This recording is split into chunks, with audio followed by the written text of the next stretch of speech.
Hey gamers and gamettes, what is going on? It's your boy Tanek127 here. By the way, before we get deep into this video, I'm no longer going to be going for the partnership with GamerFusion.com. I'm gonna be I'll be making a vlog later on to discuss more of that scenario. Just some things happened. I did a little bit more research and I just kind of decided it really wasn't too much of a good idea. I'm not completely throwing the idea out of out of the way out of the way right now, but as for right now, I just don't think it would be the smartest thing to do, but I'll be making a separate vlog later on to give details about that. But anyway, let's get into the point of today's video. So I was having a little chat with my cousin.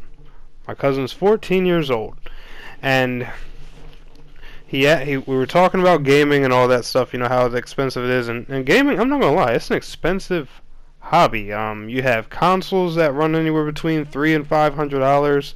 You have games that are $60 a piece. Controllers are as high as 60 and 70 bucks now.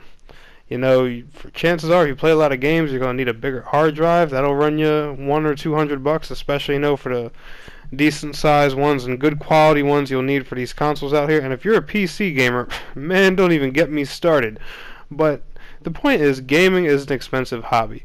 But one simple thing we got into was discussing PlayStation Plus. He noticed that, you know, I always have a year membership, and he was like 50 bucks at a time though, you know, isn't that a lot? Now keep in mind, guys, he's a teenager. So, you know, if you're an adult watching this, you know, $50 probably isn't a crazy buku amount to you. Like, don't get me wrong, you know, I'm the type of person, you know, I'm really grateful when it comes to money. If somebody hands me a a $20 bill, I'm happy. Like, you know, not that I'm dead poor or anything like that, but I'm just, you know, I'm just saying, you know, anytime, you know, money is tossed my way, it's a blessing. That's how I look at it. That's just my mindset.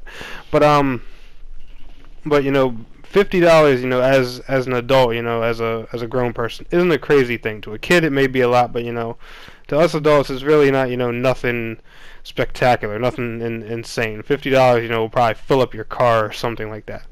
But and I was telling him, you know, talking to him about my strategy, you know, what I do to pay for PlayStation Plus easily, and I figured, you know, hey, you know, this is a good idea, and I'm not gonna lie, there's a lot of people who are probably gonna watch this video and be like, no shit, Sherlock, but, you know, I just figured I would share this idea with people just in case, you know, if, you know, paying for things like PlayStation Plus or Xbox Live can be an inconvenience to you at times. I mean, like, you know, nobody, you know, wants to just randomly spend 50 bucks if they don't have to, right?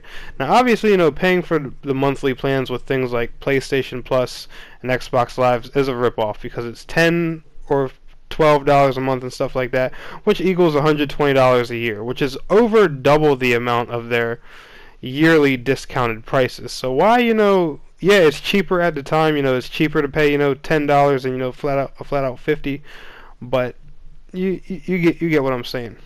So here is what I do to pay for my PlayStation Plus. Now, if you're a working person, you get something every year known as a tax return. I'm sure you know what that is.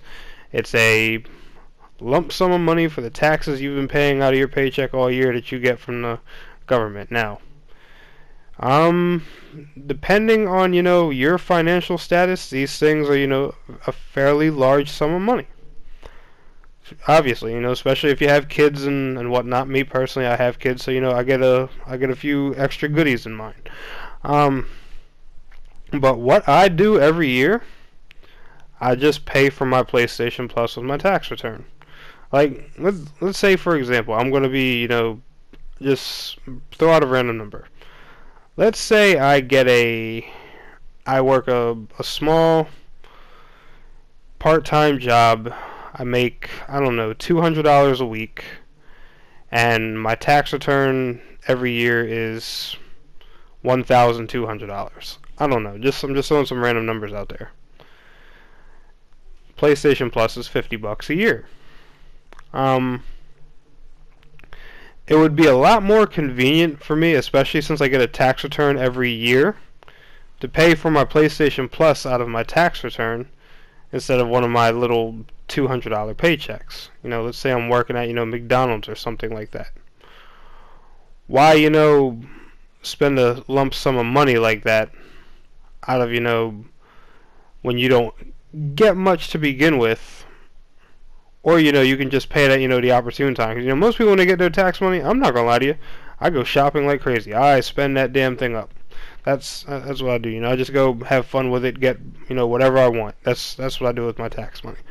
But the one thing I always do with my taxes is I pay my PlayStation Plus. That's the way I've been doing it since I got a PS4.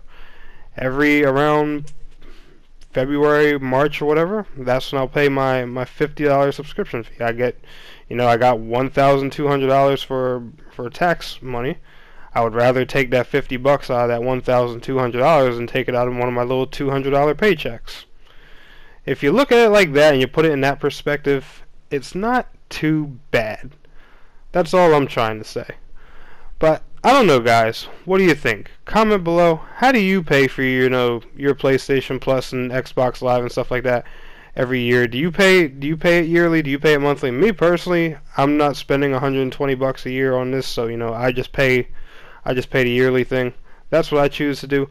What do you guys like to do? Comment below. Anyway, guys, I want to thank you all so much for watching. It's your boy Tanek127, and please don't forget to like, share, and subscribe. Peace out, guys.